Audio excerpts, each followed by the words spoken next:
Hola, soy Silvia Cruz La Peña. Antes de que empiece el episodio de hoy, quiero recordaros que los fines de semana, en colaboración con Podimo, también tenéis episodios de Hoy en el País. En el podcast de ayer hicimos un viaje en el tiempo con el que vimos cómo las personas con discapacidad han ganado en derechos y atenciones, pero también en dignidad, gracias a las palabras. Sí, digan. Hola, Nadal. Sí. Soy Belén Remacha, soy periodista de la sección de audio aquí en Madrid. Y mira, es que te quería contactar, creo que te va a extrañar un poco, pero cuando trabajabas aquí en El País, escribiste una noticia en el año 85 que no sé si te acuerdas. Se titulaba «Una joven subnormal de 15 años vive atada a un limonero en las afueras de Castellón». ¿Te suena? Me acuerdo perfectamente. Sí.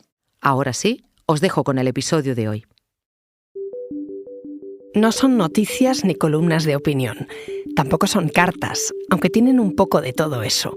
Las newsletters nacieron en la Edad Media, cuando los comerciantes se mandaban noticias que podían afectar a sus negocios. Hoy son los periodistas quienes seleccionan la información, le añaden contextos, sus recomendaciones y nos envían un correo electrónico. Lo que nos llega es un mensaje directo, personal y sin ruido. Soy Ana Fuentes. Hoy en El País, ¿por qué las newsletters se han convertido en un oasis informativo?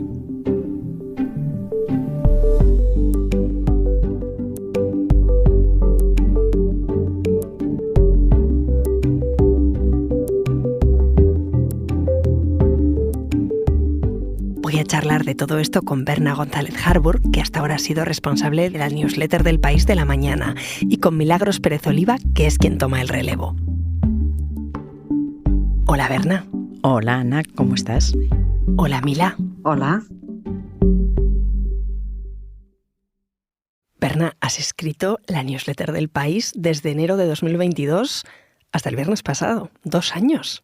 2 años, es increíble, sí. Han sido 2 años, la verdad, con uno de los trabajos más bonitos de mi vida, puedo decirlo así. Y llevas mucho tiempo trabajando, así que te ha gustado esto. Te voy a leer una parte de la primera newsletter que le llegó a los lectores de El País de la Mañana. Decías: hoy es mi primer día al frente de un proyecto que sustituye a la que recibíais hasta ahora. Lo emprendo con todo el respeto a vosotros y la ilusión porque os guste. Con ella intentamos seros útiles y que sepáis que hay una cara, muchas caras, al otro lado de la pantalla. Vamos a ello. Pues como decía, 22 de enero de 2022. ¿Con qué encargo te pusiste al frente de esto? Qué emocionante que me lo leas, porque no lo recordaba, pero me siento totalmente identificada con ese enunciado, ¿no? Ese era mi propósito. Cuando la directora me encargó y me pidió y me encargó hacer esta newsletter del País de la Mañana, me dio una instrucción o un consejo muy concreto, que fue: hay que hablar a los lectores al oído. Y eso fue lo que interpreté y lo que he intentado hacer. Es decir, he intentado ser muy consciente de que al otro lado había una persona muchas veces en su cama, con su café, en su pijama, raramente ya trabajando. Era una carta dirigida a una hora en que la gente está empezando su día, despertando. Es una persona, es decir, no es todavía un ciudadano recorriendo la ciudad en los kioscos, no, es una persona en su intimidad. Y va a recibir un correo mío, firmado por mí, que soy otra persona, que resulta que soy periodista del País, y que le voy a contar efectivamente al oído, en un tono muy coloquial, las noticias del día, lo que debe saber, digamos, mostrarle la ropa con la que hay que vestirse ese día si uno quiere salir a la calle bien informado. Esa fue la petición que me hizo la directora, es lo que he intentado hacer y que al final nos ha llevado, y es lo que me enorgullece muchísimo, a una comunicación muy personal y muy, Ana, al fin y al cabo muy antigua, porque es epistolar. No deja de ser, aunque lo llamemos newsletter, no deja de ser una carta que yo, Berna, escribo al lector. Y que el lector abre porque tú se la escribes y porque quiere tener ese primer abordaje de la información cuando abre el ojo por la mañana. Exacto, quiere tener ese abordaje profesional, acompañado de tantos años de experiencia, de capacidad analítica, de ese tono en el que he intentado combinar eso, lo coloquial con lo riguroso. Es decir, no por coloquial iba a dejar de ser exacta y precisa o intentarlo en las informaciones, y esa combinación, esa ecuación es la que he intentado desplegar. Te recuerdo más cosas. Aquella newsletter, la primera, se llamaba Atención, criptoinversores. Cae el Bitcoin y llega la lupa fiscal. Temas complicados que tú explicabas de manera muy sencilla. Contabas el pinchazo en bolsa de las criptomonedas, hablabas de cómo se revalorizaban las pensiones, también de la separación de la infanta Cristina y de Iñaki Urdangarín, ¿te acuerdas? Fíjate, no me acordaba, Ana, la verdad, pero me acuerdo mucho de otras, ¿no? De otras muy complicadas, como la guerra de Ucrania, la guerra de Gaza, la caída de Casado, por supuesto las noches electorales. Han sido muchas cosas, muchas noticias y siempre he intentado combinar lo político con lo social, con aquello que nos despertara, el interés ciudadano. Estos días atrás, por ejemplo, la sequía que nos está obligando a tomar restricciones durísimas en Cataluña, por ejemplo. ¿Recuerdas algún día que fuera especialmente complicado? Porque el tema al final era complejo, había que explicarlo en pocas frases de manera coloquial. Sí, por supuesto, el día más complicado ha sido la noche en que empezó la guerra de Ucrania. Fue una madrugada, fue una noche infinita, porque por un lado el PP se cargó a Pablo Casado, en una reunión en Génova que acabó a las tantas de la madrugada, y esa misma noche, cuando ya creía haber acabado, un par de horas después de que se cargaran a Casado, comienza la guerra de Ucrania. Putin ataca a Ucrania. Entonces fue una noche infinita en la que cada uno de esos dos temas podía haber abierto 1 y 1000 newsletters y que, demostraron que este es un trabajo que exige no solo esas cosas que hemos dicho, lo coloquial, el criterio, la capacidad analítica, sino el pulso y el instinto de estar constantemente en la última hora, porque cada mañana todavía, eso fue una vez, pero muchas noches, si no ha sido una matanza de estudiantes en Estados Unidos, ha sido unas primarias en las que gana Trump, es decir, el mundo sigue y hasta las 7 de la mañana había ocasión de meter cualquier noticia. Tú llevas muchos años escribiendo y escribes columnas. ¿En qué se diferencia una newsletter de una columna al hablarle a los lectores? Es muy curioso que hagas esta diferencia porque la tiene, aunque creo que se me ha ido contagiando una cosa de la otra, ¿no? Pero la newsletter la he tomado como algo mucho más personal, más en ocasiones sarcástico, en ocasiones, mientras que la columna es, subida a un podio diferente. Pero fíjate que en las dos estás tú. Es interesante ver, ¿no?, que también es un texto de autora, una newsletter. Sin ninguna duda, y yo creo que esa es la clave por la que los lectores la han abrazado con ese entusiasmo. Estos días atrás he tenido decenas y decenas cada día de mensajes de despedida de personas que me van a echar de menos. A todos les digo que me sustituye una persona que igualmente lo va a hacer de una forma tan profesional o más, sin ninguna duda. Y ¿por qué eso? Porque somos personas, somos nuestro nombre y apellido, somos currículums, es decir, somos currículum andante. Tenemos 30 años de profesión, en mi caso, a las espaldas, y he estado en todas las áreas, sea internacional, nacional, sociedad, he sido corresponsal, es decir, que todo tu cargamento está ahí, toda tu mochila está ahí para bien, para intentar ofrecer el análisis más profesional y también desde un punto de vista personal, tanto en lo uno como en lo otro. Pues está aquí tu sucesora, Milagros Pérez Oliva. Mila, tú también tienes un bagaje de muchos años, has sido defensora del lector, redactora jefa de Sociedad, redactora jefa de Sociedad en Cataluña, tertuliana, y ahora coges el Testigo de Berna. ¿En qué se diferencia, Mila, una newsletter de dar información y de dar opinión? Bueno, tengo todavía que cogerle el punto porque Berna lo ha hecho extraordinariamente bien, ha sabido encontrar ese punto de dar su mirada y con la complicidad que comporta enviar una carta al buzón del lector, pues darle los temas principales de la jornada, pero al mismo tiempo darle ese toque personal de su valoración sobre lo que está ocurriendo. Y eso, pues bueno, me gustaría poder estar a la altura de Berna. Intentaré esforzarme todo lo que pueda. Las newsletters no son solo cosa del país. Nuestra compañera Mariluz Peinado, redactora jefa de Estrategia Digital, nos explicó el género y lo que se hace en otros medios. De manera general, yo diría que una newsletter es un mensaje que se manda por correo electrónico de manera periódica, que puede ser una vez al día o a la semana o al mes, en torno a un tema. Y si hablamos de una newsletter periodística, diría que es para mandarle a nuestros lectores una selección de artículos sobre una temática o una sección, pero no solamente eso, sino que también hay una voz detrás del periodista que hace la selección y que muchas veces te hace una recomendación personal. Pero a nosotros sí que nos gusta mucho hablar de cartas, porque muchas de nuestras newsletters, las mayorías, están firmadas por periodistas con nombres y apellidos y también empiezan y tienen un tono muy de carta. Queridos lectores, ¿cómo estáis? Te preguntan. Entonces tienen un tono pues como si estuvieras escribiendo a una persona que sabes que está detrás, no solamente un mensaje publicitario. De hecho, es muy curioso porque el origen de las newsletters son literalmente cartas escritas.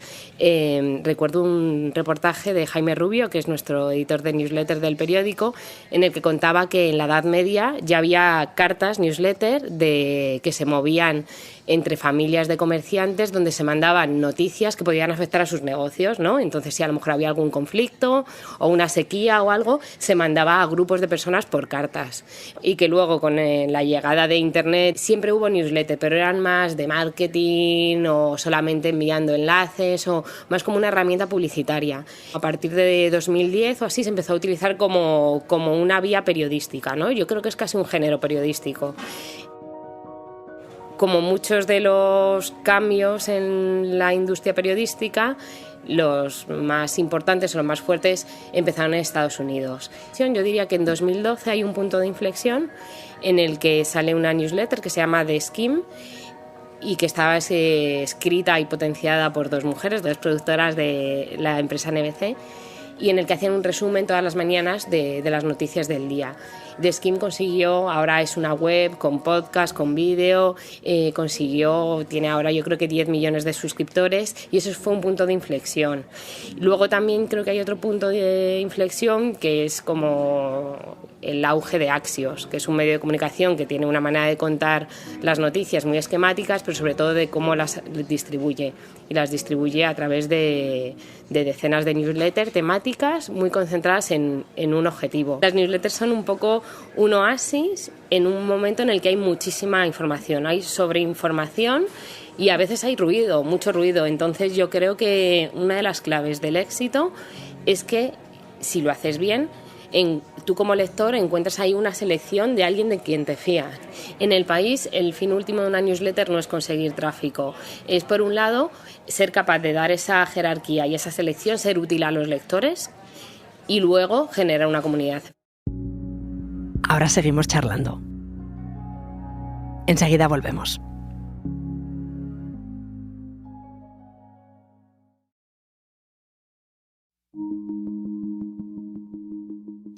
Mila, ¿tú qué newsletters lees? ¿Eres aficionada a alguna o no? Sí, a ver, yo soy aficionada, pero voy cambiando también en función de mis necesidades. Las newsletters que, por ejemplo, publica el periódico relacionadas con los temas en los que yo estoy más involucrada en la sección de opinión, pues estas no son las que más leo, porque ya estoy yo muy al día. En cambio, me interesan mucho las newsletters, pues por ejemplo, la de cine, la de Babelia, la del País Semanal, por si acaso en el fragor de todo lo que es la información se me ha escapado algo, diríamos, ¿no? Y bueno, en general de la prensa extranjera me interesan sobre todo las de política y las que están relacionadas con los conflictos vivos, todo el tema de Gaza, etcétera. Sigo bastante al Guardian, que es un periódico que me gusta mucho, también obviamente el New York Times, porque es el periódico de referencia, y luego en Cataluña también sigo pues La Vanguardia, El Ara, es decir, intento en función de las necesidades más próximas, pero por gusto personal, como si fuera una lectora normal, pues por ejemplo la de cine me encanta, o la del Kiko Llaneras, y ahora me voy a suscribir enseguida a la de Rumbo a la Casa Blanca. Claro, porque va a ser un tema muy importante. ¿Cómo vas a organizarte? ¿Qué fuentes vas a utilizar? ¿Qué método quieres emplear para escribir esta? Bueno, las fuentes para mi contexto, para hacerme yo un contexto, las mismas que vengo utilizando, porque como estoy en la sección de opinión y en la sección de opinión editorializamos, hacer una editorial no es muy diferente desde el punto de vista de que has de tener el pulso de la información muy actualizada y muy en los términos exactos en los que está el núcleo de la información, diríamos, ¿no? Pero en el caso de la newsletter de El País de la Mañana, obviamente las recomendaciones que nosotros vamos a hacer van a ser las recomendaciones a nuestros lectores de lo que nosotros les ofrecemos. Y desde este punto de vista creo que la función fundamental de una newsletter es de alguna manera jerarquizar la información. Cada día en la web salen más de 100 noticias, solo en la web. O sea, en un momento cuando tú entras en la web puedes encontrar 100 noticias o más. ¿Tienes en mente a alguien al ponerte a escribir, a algún lector?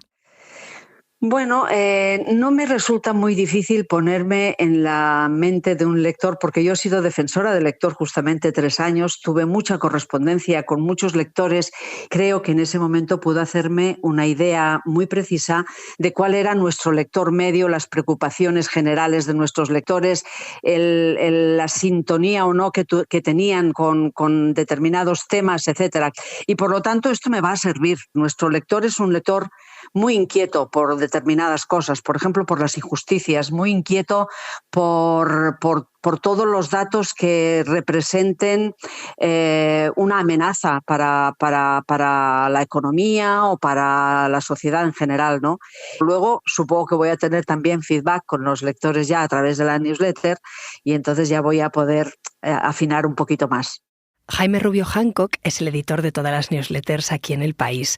Por cierto, Audio también tiene una, Sonograma. Mi compañera Belén Remacha habló con él sobre cómo se han desarrollado. ¿Has acabado de editar las newsletters de hoy?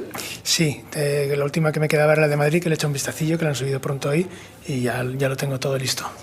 ¿Cuántas newsletters hay en El País? Cuéntanos un poco los datos. Más de 50 newsletters y las siguen, hay casi 800.000 personas que siguen al menos una de ellas. Empezamos con las newsletters en El País en 2012, con la que heredó primero Berna y ahora heredará Mila, que era una newsletter diaria, pero solo de enlaces con los 6-7 temas más importantes del día. Y a esas siguieron pues otras newsletters como pues la de Verne, también S Moda, también Ciencia, que tuvo una primera etapa parecida a la diaria con solo enlaces, y ahora Javi Salas y Francisco Domènech la hacen ya más de autor. Y en 2021 se creó en marzo la figura del editor de newsletters, que es mi trabajo, que es, digamos, una persona que se encarga exclusivamente de coordinar y editar los contenidos de las newsletters. ¿Cómo se editan? Hay un trabajo de edición que tiene que hacer cada sección, es decir, internacional se mira en la newsletter, y eso también tiene sentido porque yo tampoco puedo saber todo, es imposible. Yo sí que cuido que todas salgan cuando tengan que salir, así sí que me fijo sobre todo pues en cuestiones como el tono, como el enfoque, más cuestiones más propias del formato. El País de la Mañana es el boletín que escribía hasta este viernes Berna, y que ahora a partir del lunes pues hereda Milagros Pérez Oliva. Empezó a enviarse en enero de 2022.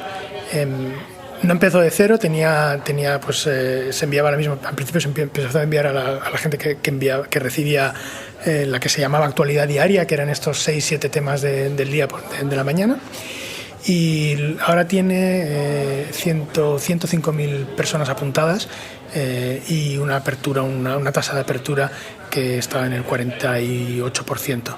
Una newsletter normal puede recibir de media 4 o 5 respuestas por correo, depende del autor. Por ejemplo, el Leoncho recibe muchas más. Pero, por ejemplo, para que os hagáis una idea, en la diaria, que sí que son estas 4 o 5 que pueden llegar cada día, cuando Berna anunció el lunes que se despedía, recibimos antes de mediodía 26 respuestas, pues deseándole lo mejor, despidiéndose, agradeciendo el trabajo anterior, y este ha sido el ritmo que hemos ido teniendo. Aparte de esos buenos deseos de la gente, que me imagino que te han dado mucho gusto, ¿te han dado ideas los lectores? Sí, por supuesto, me han corregido cosas también, eso me ha encantado y se lo he agradecido siempre. Me acuerdo una vez que, no sé cómo, porque yo he estado en Rumanía y he estado en la Unión Soviética, puse Rumanía como país soviético y alguien me lo afeó y digo, pero ¿cómo es posible que yo haya caído en esto, que he cubierto Rumanía, he cubierto Unión Soviética? Y al día siguiente respondía gracias y digo, qué malas son las madrugadas, ¿no? No sé si tienes algún consejo que darle a Mila. Bueno, yo creo que, Mila se basta y se sobra para hacerlo estupendamente. Lo único que yo le aconsejo es que siempre tenga en cuenta que al otro lado hay una persona, es decir, no un colectivo, no una masa, no una ciudadanía. Estás entrando en su intimidad, ¿no? Gracias, Berna. Muchas gracias a vosotras. Bueno, Mila, Berna nos decía que ha sido uno de los mejores trabajos que ha tenido como periodista. ¿Tú lo coges con ganas? Con muchísimas ganas. La verdad es que sí, porque creo que va a ser muy interesante esta etapa, no solo por lo útil que pueda ser, lo que yo pueda aportar al periódico, sino para mí también personalmente, porque imaginarme, como ha dicho Berna, al otro lado a una persona, pues la verdad es que me emociona. Pues mucha suerte y gracias, Mila. Gracias a ti.